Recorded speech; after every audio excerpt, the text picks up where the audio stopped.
দাওয়াত এবং তাবলীগে গন্ডগোল লাগছে। আলেমরা বলেছেন, আলেমরা সিদ্ধান্ত দিবে, উলামায়ে কেরাম ফয়সালা করবে, কারো ইজারাদারিতে দাওয়াত এবং তাবলীগের মেহনত ছাড়া হবে না। দাওয়াত এবং তাবলীগের মেহনত আছে না নাই? এখানে উম্মতকে অনেক বিষয়ের প্র্যাকটিক্যাল শিক্ষা দেওয়া হয়। কথা বলেন ঠিক না বেঠিক?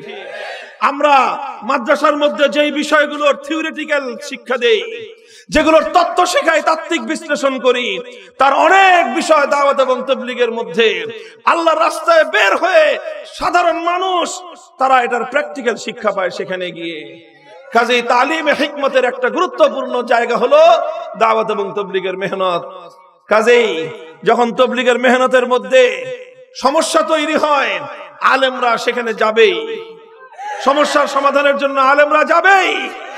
কারণ যদি সমাধান না করা হয়, তালিমে হিকমতের বিরাট একটা অধ্যায় নষ্ট হয়ে যাবে। একজন আলেম বেঁচে থাকতে এটা বরদাস্ত করা যায় না। এজন্য কারো কাছে খারাপ লাগুক, কুলমুতু বিগাইজিকুম, তুমি জ্বলতে জ্বলতে জ্বলে পুড়ে মরে যাও, তাতে আমাদের কিছুই আসবে যাবে না। আমরা আমাদের দায়িত্ব পালন করেই যাব। আমরা সমস্যা সমাধান করার জন্য সর্বশেষ মুহূর্ত পর্যন্ত চেষ্টা করবই। ঠিক তেমনি ভাবে আরো কিছু বিষয় আছে যেগুলোর প্র্যাকটিক্যাল শিক্ষা দেওয়ার জন্য মজলিসে দাওয়াতুল হক মেহনত করতেছে।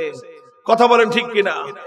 ইসলামের অনেক বিষয় প্র্যাকটিক্যাল তালিমের জন্য, তার প্র্যাকটিক্যাল আমলি নমুনার জন্য হযরত ওয়ালা হারদুয়া আবরারুল হক রাহমাতুল্লাহি আলাইহির মাধ্যমে হাকিমুল উম্মত রাহমাতুল্লাহি আলাইহির এই মেহনতের সিলসিলা চলছে এবং উম্মতের মধ্যে অনেক বিষয়ের, কোরআনের অনেক বিষয়ের প্র্যাকটিক্যাল তালিম এখানে চলে।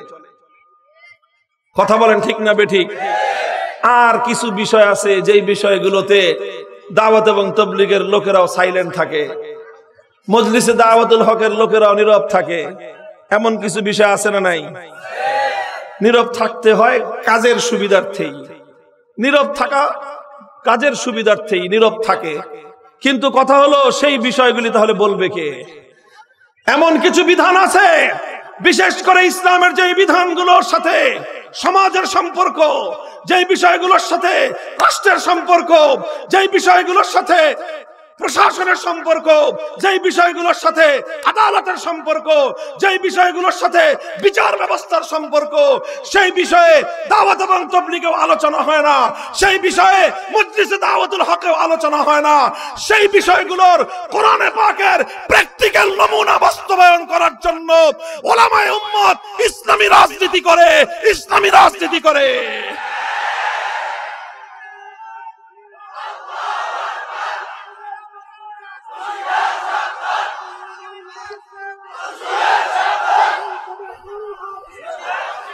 মুহতারাম হাজিরিন, এই জন্য দাওয়াত এবং তাবলীগ এটা যেরকম তালিমে হিকমতের একটা মারকাজ, মজলিসে দাওয়াতুল হক এটা যেরকম তালিমে হিকমতের আরেকটা মেহনত, ঠিক একই ভাবে আস-সিয়াসাতুল ইসলামিয়া, আস-সিয়াসাতুশ শারঈয়া, ইসলামী রাজনীতি এটাও ইসলামের অনেক বড় একটা অধ্যায়, যেখানে আল্লাহর কোরআনের অসংখ্য বিধানের প্র্যাকটিক্যাল বাস্তবায়নের জন্য মেহনত আর সংগ্রাম করা হয়।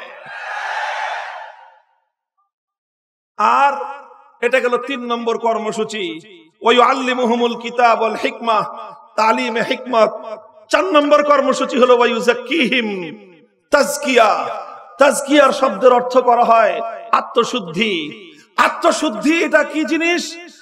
তাজকিয়ার হাকিকত হলো, লক্ষ্য করো ছাত্ররা, ভালো করে বুঝো, তাজকিয়ার হাকিকতটা কি। প্রথম কর্মসূচি ছিল তেলাওয়াতে কিতাবুল্লাহ, কোরআনের তেলাওয়াত, মনে আছে? 2 নম্বর কর্মসূচি ছিল তালিমে কিতাবুল্লাহ, অর্থাৎ কোরআনে পাকের মর্ম এবং ব্যাখ্যা বোঝানো। 3 নম্বর কর্মসূচি ছিল তালিমে হিকমত, অর্থাৎ শুধুমাত্র থিওরি আর শুধুমাত্র মৌখিক বিশ্লেষণের মাধ্যমেই কোরআনকে পরিপূর্ণ বোঝানো যায় না, বরং কোরআনে পাককে আমল করে দেখিয়ে দিতে হয়। এটার নাম হলো তালিমে হিকমত। আল্লাহ নবী 3 কাজ করেছেন। তবে শুধুমাত্র প্র্যাকটিক্যাল নমুনা দেখায় দেওয়ার পরেও আল্লাহর নবীর জিম্মাদারি খতম হয় নাই, বরং 4 নম্বর জিম্মাদারি রয়ে গেছে। আর সেই 4 নম্বর জিম্মাদারি হলো তেলাওয়াতে কিতাবুল্লাহর মাধ্যমে যেই কোরআনকে তেলাওয়াত করা হয়েছে, তালিমে কিতাবুল্লাহর মাধ্যমে যেই কোরআনকে ব্যাখ্যা করা হয়েছে, তালিমে হিকমতের মাধ্যমে যেই কোরআনকে আমলে পরিণত করা হয়েছে, এবার তাজকিয়ার মাধ্যমে সেই কোরআনকে মানুষের আখলাক এবং চরিত্রে পরিণত করো। এটা আমলের চেয়েও আরো অনেক উন্নত পর্যায়ে।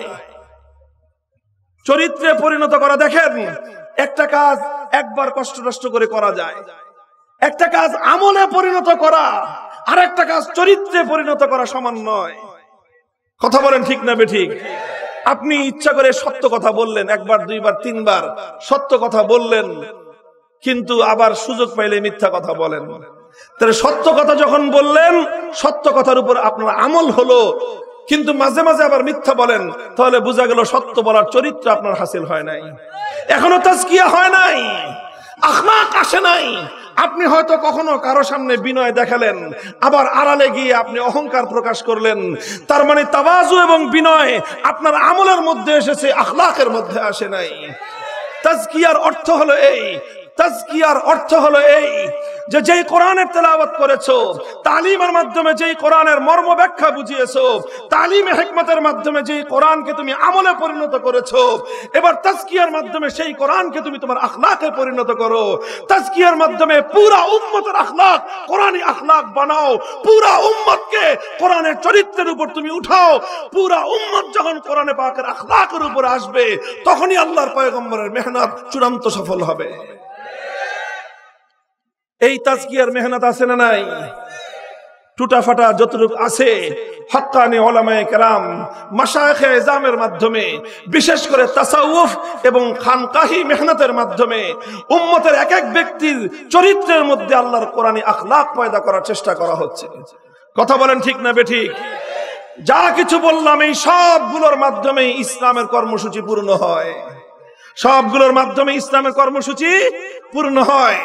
কাজেই এর যে কোনো একটার মধ্যে যদি কেউ আঘাত করে, শুনে রাখো, ইসলামের প্রথম থেকে শেষ পর্যন্ত তেলাওয়াতে কিতাবুল্লাহর জন্য মক্তব আর হিফজখানা, তালিমে কিতাবুল্লাহর জন্য মাদ্রাসা, তালিমে হিকমতের জন্য তবলিগের মেহনত, দাওয়াতুল হকের মেহনত, ইসলামী রাজনীতির মেহনত, তাজকিয়ার জন্য খানকাহের মেহনত, তাসাউফের মেহনত, এই মেহনতগুলোর যে কোনো একটার উপর আঘাত হানার চেষ্টা করলে সে হাত আমরা ভেঙে গুড়িয়ে দেই।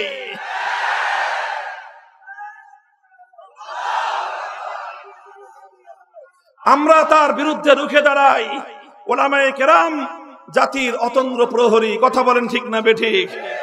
দাওয়াত এবং তাবলীগে গন্ডগোল লাগছে, আলেমরা বলেছেন, আলেমরা সিদ্ধান্ত দিবে, উলামায়ে কেরাম ফয়সালা করবে, কারো ইজারাদারিতে দাওয়াত এবং তাবলীগের মেহনত ছাড়া হবে না।